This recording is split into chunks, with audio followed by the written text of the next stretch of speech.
Salam kerahiman. Hari ini kita ketemu lagi tanggal 10 Oktober yang akan kita baca dari diary nomor 451 dan 472. Kita mulai ya. Dalam nama Bapa dan Putra dan Roh Kudus. Amin. 451. Pernah sesudah komuni kudus, aku mendengar kata-kata ini. Engkau adalah tempat kediaman kami. Pada saat itu aku merasakan dalam jiwaku kehadiran Tritunggal Kudus, Bapa, Putra, dan Roh Kudus. Aku merasa bahwa aku adalah bait Allah. Aku merasa bahwa aku adalah anak Bapa. Aku tidak dapat menjelaskan semua ini, tetapi rohku memahaminya dengan sangat baik. Oh, kebaikan yang tak terbatas, betapa rendahnya engkau merunduk kepada ciptaanmu yang Papa ini. 472. Pada hari berikutnya dalam Misa Kudus sebelum pengangkatan hosti dalam doa syukur agung, roh ini mulai melakukan kata-kata ini. Kudus, kudus, kudus. Suaranya seperti suara 1000 makhluk. Sama sekali mustahil untuk merumuskannya dengan kata-kata. Tiba-tiba rohku berpadu dengan Allah, dan pada saat itu juga aku melihat keagungan dan kekudusan Allah yang tak terselami, dan pada saat yang sama aku menyadari kehampaan diriku sendiri. Lebih jelas daripada kapanpun sebelumnya, aku mengenal ketiga pribadi ilahi, Bapa, Putra, dan Roh Kudus. Tetapi keberadaan mereka, sifat mereka, dan keagungan mereka adalah satu. Jiwaku bersatu dengan ketiga pribadi ini, tetapi aku tidak tahu bagaimana mengungkapkannya dengan kata-kata. Namun, jiwaku memahaminya dengan baik. Barang siapa bersatu dengan satu dari ketiga pribadi ilahi, ia bersatu dengan seluruh Tritunggal Maha Kudus, karena keesaan ini tidak terpisahkan. Penglihatan ini, atau lebih tepat pemahaman ini, memenuhi jiwaku dengan kebahagiaan yang tak terbayangkan, sebab Allah sedemikian besar. Apa yang kulukiskan tidak dapat kulihat dengan mata indrawi, tetapi indrawi seperti pada kesempatan-kesempatan sebelumnya. Tetapi murni secara batin, murni secara rohani, sama sekali bebas dari indera. Peristiwa ini berlangsung sampai akhir Misa Kudus. Peristiwa ini sekarang sering terjadi padaku dan tidak hanya di kapel, tetapi juga di tempat kerja dan kadang-kadang terjadi ketika aku tidak begitu mengharapkannya. Kita lihat ya 451. Sesudah komuni kudus dikatakan, aku mendengar kata-kata ini, engkau adalah tempat kediaman kami. Sesudah komuni kudus, kita menyambut komuni kudus, Yesus masuk ke dalam hati kita, dan di situ Suster Faustina mendengar bahwa engkau adalah tempat kediaman kami. Nah, kira-kira untuk kita yang menyambut tubuh Kristus dan kita menyambutnya dan kemudian berdoa, apakah hati kita, jiwa kita, keberadaan kita adalah menjadi tempat kediamannya Tuhan? Apakah Tuhan layak masuk ke dalam hati kita? Apakah hati kita sudah bersih? Atau masih ada hal-hal yang kita pegang, yang gak mau kita lepas? Tuhan masuk ke dalam diri kita, maka dia mau mencari tempat untuk dia bertahta. Nah, pertanyaannya adalah, apakah hati kita layak untuk tempat Tuhan bertahta? Coba dievaluasi lagi ya, diperiksa lagi. Apakah masih ada ganjelan, masih ada kekecewaan, masih ada kemarahan, masih ada banyak hal yang membuat hati itu beku, yang membuat hati itu penuh dengan hal-hal yang enggak berkenan pada Allah. Suster Faustina katakan, aku merasakan dalam jiwaku kehadiran Tritunggal Kudus, yaitu Bapa, Putra, dan Roh Kudus. Suster Faustina merasakan kehadiran mereka, Tritunggal Maha Kudus. Aku adalah bait Allah. Kita juga sering baca, dengar ya bahwa kita ini bait Allah. Tapi pertanyaannya lagi adalah, kita layak enggak tempat Allah bertahta dalam diri kita? Apakah kita betul bait Allah? Apakah kita tempatnya Allah bertahta? Allah berdiam? Dan Suster Faustina katakan lagi, aku adalah anak Bapak. Dia berani bilang aku anak Bapak karena dia meneladan apa yang Bapak lakukan. Dia mentaati perintah Bapak. Begitu pula dengan kita. Kita sering bilang bahwa kita anak Allah. Kalau kita anak Allah, apakah kita melaksanakan perintah Allah? Apakah Allah sebagai Bapak yang senang lihat anaknya seperti ini? Betapa rendahnya engkau, Suster Faustina katakan ya, karena mau merunduk kepada ciptaanmu yang Papa ini. Siapa saya Tuhan? Kok Tuhan mau merendahkan diri, mau merunduk kepada ciptaannya yang Papa ini, ciptaannya yang tidak berdaya ini? Itu menunjukkan satu kerendahan hati. Bahwa Suster Faustina itu rendah hati dan dia merasakan begitu luar biasa, begitu hebatnya Tuhan mau merunduk kepada yang Papa ini. Dari cerita ini kita bisa belajar seperti Suster Faustina, setelah menerima komuni kita bersyukur, berterima kasih kepada Tuhan atas segala rahmat karunia yang Tuhan berikan kepada kita. Kita memuji Tuhan, kita menyembah Tuhan. Ungkapkan apa yang mau kita katakan, kita lakukan, seperti yang Suster Faustina katakan.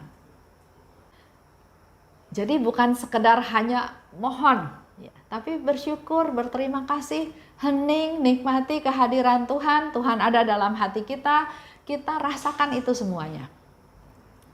Selanjutnya di 472, Suster Faustina katakan, pada hari berikutnya, dalam perayaan Ekaristi juga, tapi di tempat lain ya. Sebelum pengangkatan hosti dalam doa syukur agung, ya, roh mulai bernyanyi, kudus, kudus, kudus, kuduslah Tuhan ya.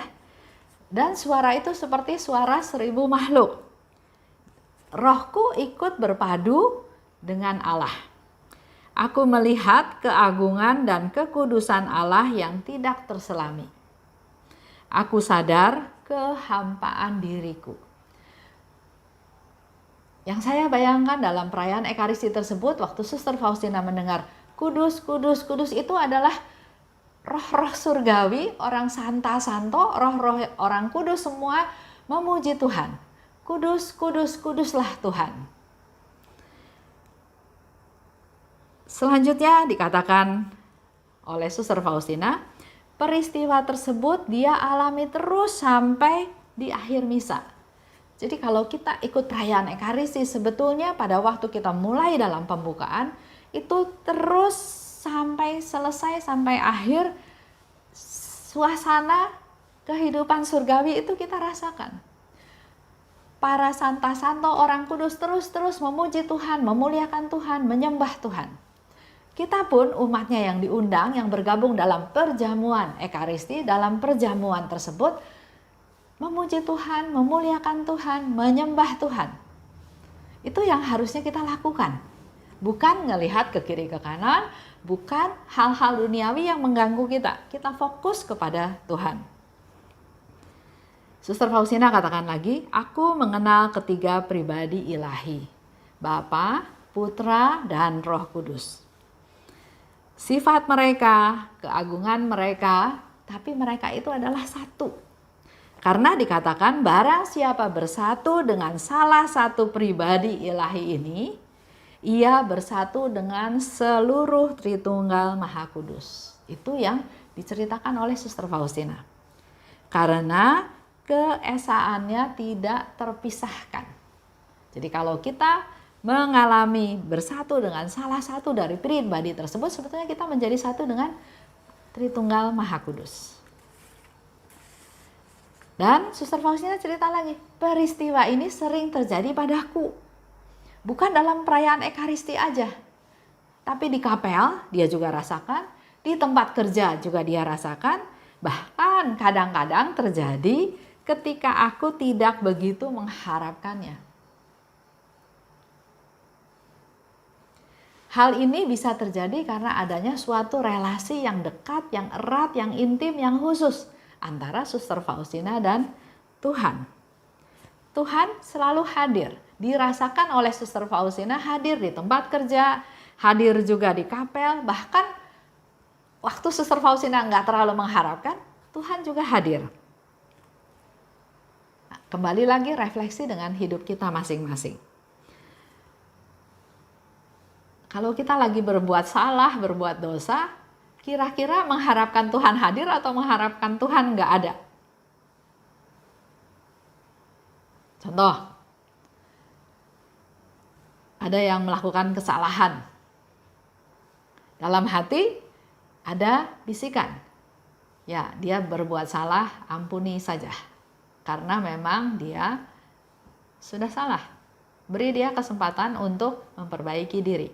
Tapi ada sementara dorongan lagi, dia salah, sudah saya beritahu, salah lagi, harus ditegur. Nah, pada saat saya marah, kira-kira saya menghendaki ada Tuhan di situ atau Tuhan lebih baik nggak ada? Malu ya sama Tuhan. Kalau kita tahu nggak boleh marah, tapi kita marah. Karena egois kita, karena arogan kita, karena kuasanya kita melakukan hal tersebut. Nah, untuk menciptakan suatu keadaan di mana Allah selalu hadir, maka kita harus betul-betul merasakan bahwa Allah hadir dan apapun yang mau kita katakan, mau kita lakukan, kita selalu mengandalkan Tuhan. Kalau Tuhan ada, kira-kira yang saya lakukan, yang saya katakan ini berkenan nggak sama Tuhan? Di situ dikatakan, Suster Faustina bilang tidak begitu mengharapkannya. Biasanya kan kalau kita lagi susah sekali ya, lagi menghadapi masalah yang besar, jalan buntu, udah nggak bisa lagi minta tolong ke siapa-siapa, berharap pada Tuhan, Tuhan hadir, Tuhan tolong saya, Tuhan kasih saya solusi, Tuhan terus ya, mohon kepada Tuhan. Tapi kalau lagi senang, lagi sukacita, lagi semuanya beres, mungkin aja ya, seperti yang Suster Faustina rasakan. Tidak begitu mengharapkannya, tapi dalam hal ini saya tetap melihat adanya satu unsur positif. Bukan berarti dia tidak mengharapkan, tapi dia tahu Tuhan itu selalu ada, Tuhan itu selalu hadir. Jadi walaupun nggak menggebu-gebu, tapi Suster Faustina tahu Tuhan itu begitu maha murah, begitu maha baik, maha rahim, dan dia selalu hadir. Itu yang mau saya tawarkan atau saya sharingkan kepada teman-teman semua, bahwa Tuhan itu ingin bersatu dengan kita. Tuhan ingin selalu berada dengan kita. Sering kita yang membuat suatu situasi, suasana yang seolah-olah Tuhan nggak hadir. Kalau kita mengutamakan egonya kita, kekuasaan, sayanya, pasti kita nggak rasakan kehadiran Tuhan. Oleh sebab itu, maka mindset kita harus dirubah. Kita selalu mengutamakan Tuhan, merasakan Tuhan hadir, Tuhan ada, dan selalu dalam hati bertanya, kalau Tuhan ada, kira-kira yang saya katakan atau yang saya lakukan ini berkenan pada Tuhan atau enggak? Kalau enggak berkenan, ya jangan dilakukan. Itu yang saya tangkap sebagai langkah praktis saya untuk supaya apa yang saya katakan, yang saya lakukan bisa lebih dikontrol karena Tuhan hadir, menyadari kehadiran Tuhan. Itu aja untuk hari ini. Saya tutup ya dengan doa. Dalam nama Bapa dan Putra dan Roh Kudus, amin. Allah Bapa yang maha baik, tak henti-hentinya Engkau melimpahkan rahmat-Mu untuk kami semua, khususnya melalui peristiwa kehidupan Suster Faustina, di mana dia sangat mencintai perayaan Ekaristi, menyambut tubuh dan darah-Mu dalam perayaan Ekaristi. Biarlah kami juga mempunyai kecintaan yang sama, kerinduan yang sama ya Tuhan, agar Engkau sungguh hadir dalam kehidupan kami sehari-hari. Pimpin kami Tuhan, agar apa yang kami lakukan berkenan kepadamu. Dan biarlah melalui perayaan Ekaristi, melalui hosti yang kami sambut, relasi kami denganmu semakin hari semakin baik. Kami dibimbing, dipelihara, disadarkan untuk hidup lebih berkenan kepadamu. Dan semua itu bukan hanya untuk kami Tuhan, biarlah kami juga menjadi alat-Mu untuk menjadi perpanjangan tangan-Mu untuk mewartakan tentang kerahiman Tuhan. Allah yang maha baik, Allah yang maha pemurah, Allah yang maha pengampun. Amin. Dalam nama Bapa dan Putra dan Roh Kudus. Amin.